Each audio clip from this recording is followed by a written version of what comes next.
Alright, so today we're going to look at a game from the 1989 World Cup. Garry Kasparov with the white pieces, Jonathan Speelman with the black pieces. And I really want to stress how Kasparov was able to play very methodically and very logically against a non-standard opening. So Jonathan Speelman was an exceptional grandmaster in the 80s and 90s. Primarily, and always creative, always interesting games. So he starts with d6. So okay, this is kind of a weird opening. After e4 and g6, looks like he's going to some type of perk.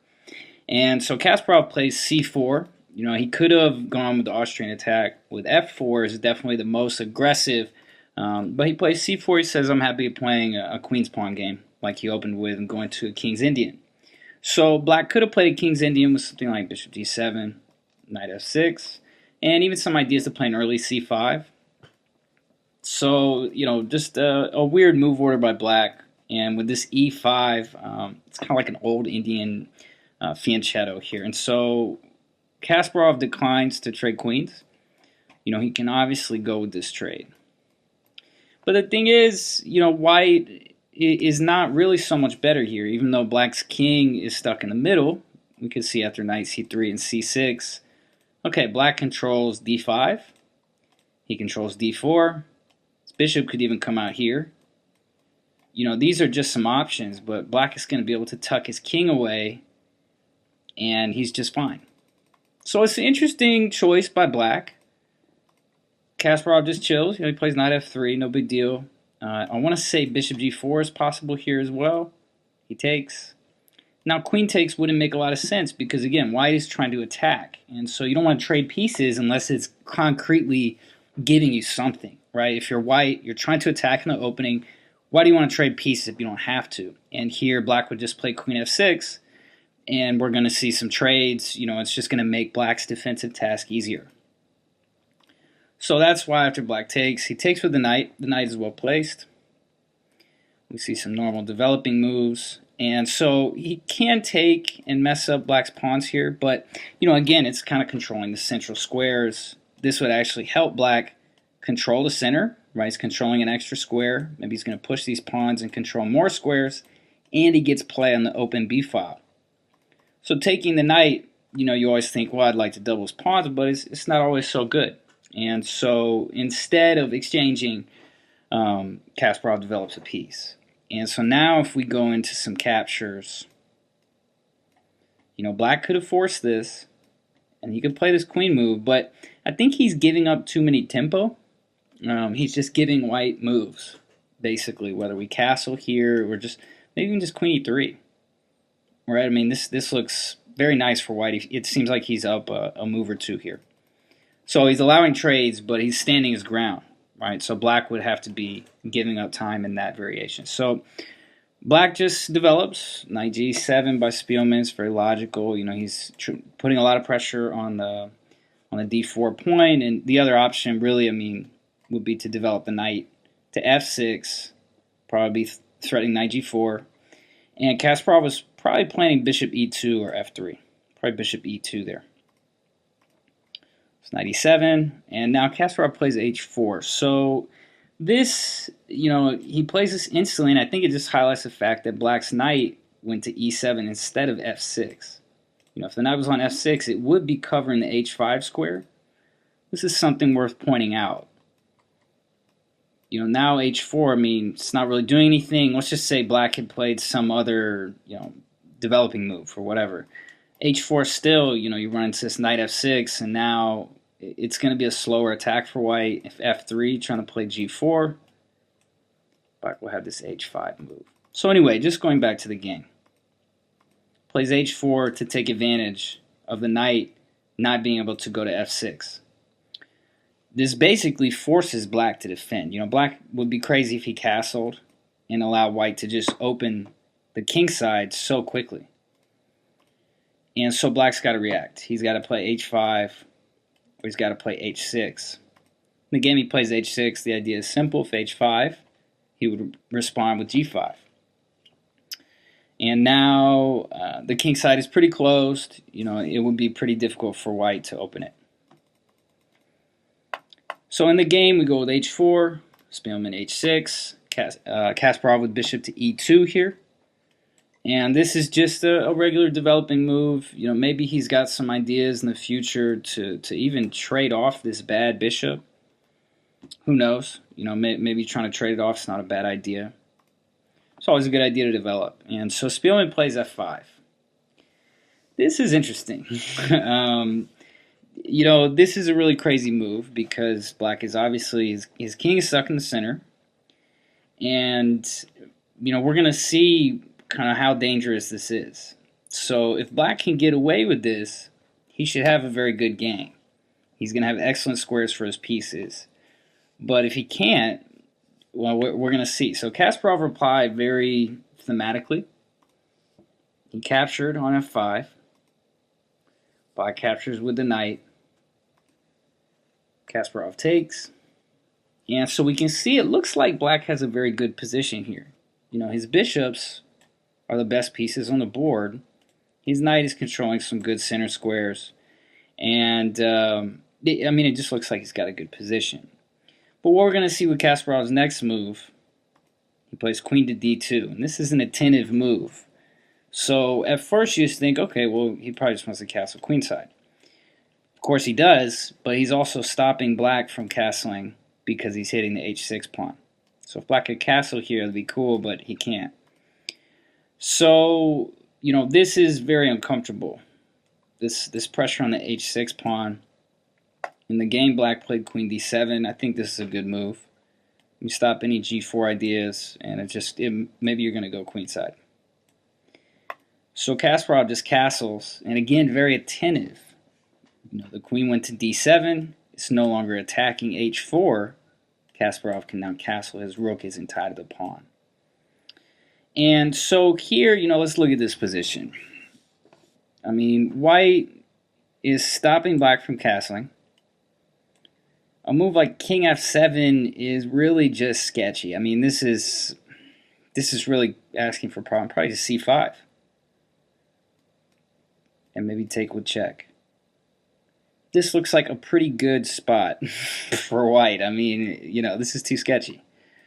So, you know, king f7, I mean, black has been playing pretty loose, and he needs to get his king safe because white is about to put a rook on the e file. Right? So, in the game, black castled queenside, and this looks reasonable, but we're going to see why maybe this wasn't a great option.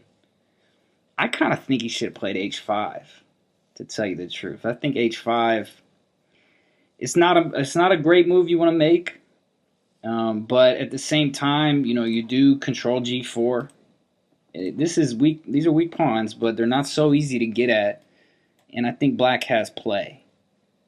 And then you can castle kingside and play in the center. But in the game, castling queenside looks natural. But Kasparov's next move, so it looks like black is going to be maybe the one, you know, maybe sack a pawn, whatever. Black might have an attack, or he might be able just to play in the center.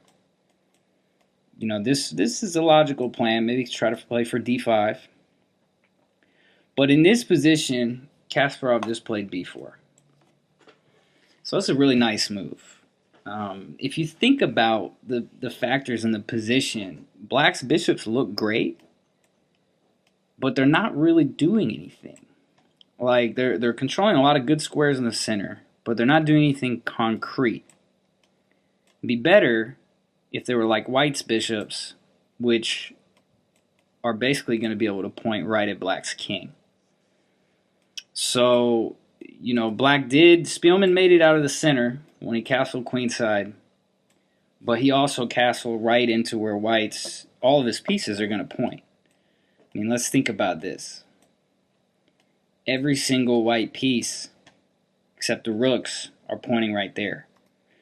Now, it should also be said, you know, the rooks are not so easy to get in because the bishops are kind of pointing where the rooks really want to go on the b file.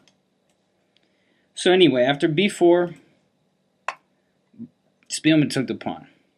I mean, what else can he do? There's not a lot of options. Anything else he does, the knight is going to get kicked with tempo, and the pawn on a7 is going to drop. If he plays king b8, this is not what you want to do. When you're defending, you don't want to make moves on the side of the board your opponent's attacking, because he's going to gain time. If we move the king, okay, white gains time. He moves forward. Let's say knight e5. Now we got all kinds of sacrifices lined up here. I mean, white could just chill. I mean, this is a really dangerous position now for black. Let's just look at a sample sack. This guy might sack a piece. And we can see, this is just a sample idea, but we can see after something like b6, this is complicated. And, there's a lot of stuff going on in this position. Or even something after knight g4, maybe we take it, and now we bring the queen up. There's a lot of stuff going on in this position, and none of it is good for black. So in the game after b4 here, Speelman just took the pawn. At least he's going to get a pawn, and he's going to get some play with his minor pieces on the queen side. Kasparov plays knight b5. He could have also taken the pawn, but this would be really slow, right? It lets black just retreat, and black will at least have time to regroup. So instead, knight b5, okay. Bring the knight in. The queen is things are starting to open up. Knight to c2.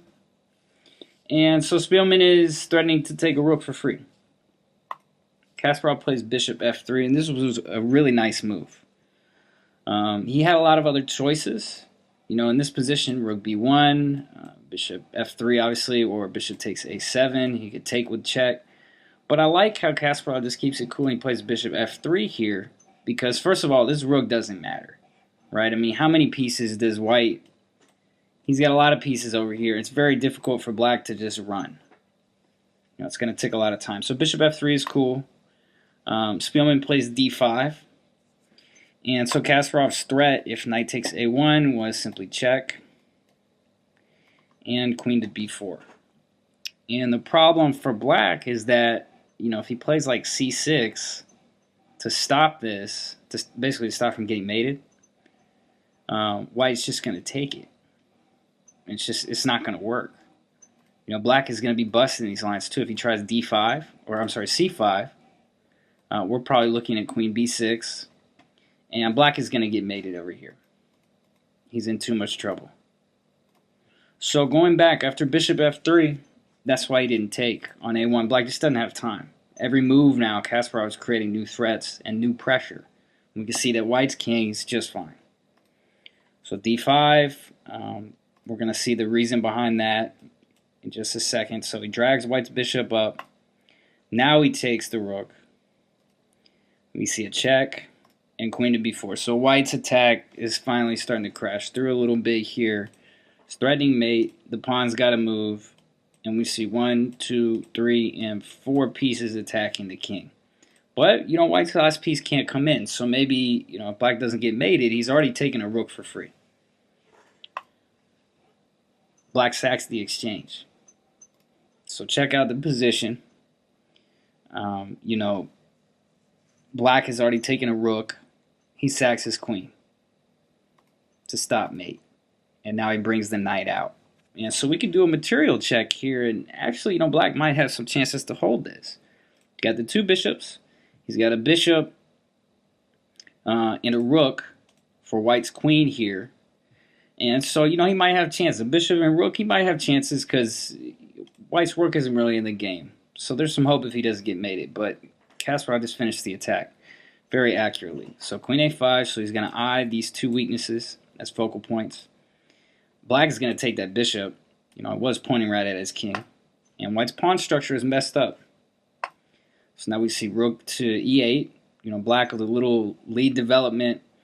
But maybe here, maybe he needs to play something different. I mean, maybe rook up with the idea, just anything you can think of to defend. But honestly, it's a very difficult position. I mean, d6 here or rook to c1. Black is in bad shape. So he tries with bringing the rook in. I mean, bishop d3, this is possible. But it just might not be enough. And this opens up a whole other can of worms. Bishop d3 doesn't even work. So white has just an incredible amount of pressure. So black tries to bring the rook in. It makes sense. White just a basic attack. And here black is lost. Couple checks by Kasparov. Speelman resigned. Just totally busted. King b8. Kasparov snatched that pawn because now we're going to see after check and the king moves, we could take with check. And here black is just lost. Let's say king here. Probably just check. And otherwise there's no way to defend the rook. So really an outstanding game by Kasparov. Just to do a quick recap. The game starts weird. Kasparov chills. He doesn't allow any early trades. Stands his ground. We notice every move this guy develops except h4, which was a direct response to the opponent's move. Forcing a direct response as well. Bishop e2, just a new piece developed every single move. Just very flexible bishop e2. I really like it. You know, queen d2 is also possible, but maybe he didn't want to allow like a bunch of trades. Bishop e2, just continued development. f5 was crazy. And so we see Kasparov just capitalize with this queen d2. Very nice move. And now I think h5 was better, but he castled, and Kasparov, from now on, you can see why he was developing every move. And now everything just took off against his king. And, you know, Kasparov sacked the rook, and it was crazy. So this is Will Stewart from OnlineChessLessons.net, and thanks for tuning in.